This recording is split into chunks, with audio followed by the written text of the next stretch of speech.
Hey, thank you for joining me today. I'm making this meat crust custard today. It's more of a technique rather than a specific recipe. I thought this is kind of fun. So what you want to do is to make the meat mixture. You can use mixed vegetable or just plain meat if you are a carnivore. So make the meat kind of a meatball mixture into a cupcake mold. And here I've made 12. Make sure the meat mixture or the crust is thick enough. What I found is after baking, the meat shrinks a lot, and so there end up being some holes in the cup. While that is baking, let's make some custard mixture. This mixture is very simple. For 12 cups, I made just use 2 large eggs. I find the best consistency is 1 part egg and 1 part liquid. It can be any liquid.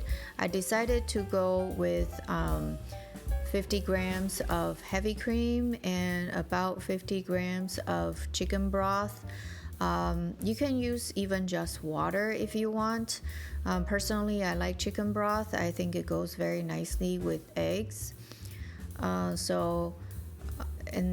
Season the I just add some salt for seasoning because my meat mixture is quite flavorful. I added a lot of stuff there, but you can add any seasoning to your custard mixture.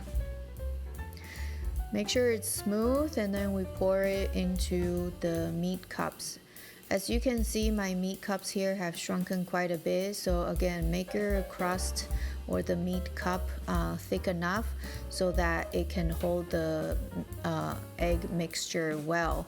Mine, because it shrunk so much, a lot of the egg liquid kind of seeped out. But nonetheless, not a big deal because it is in a cupcake mold. So whatever the egg that came out of the meat cup kind of just wrapped outside of the meat cup a little bit. But ideally, you make the crust thick enough so that it can contain the meat mixture without leaking out. I have all the description detail in the description box. So here's an example. So this is just a fun idea of eating. It's kind of like a meat cupcake sort of thing. So on a keto or carnivore, what's better combination of eggs and meats. So it's actually very delicious. I hope you enjoy this recipe. Give it a try.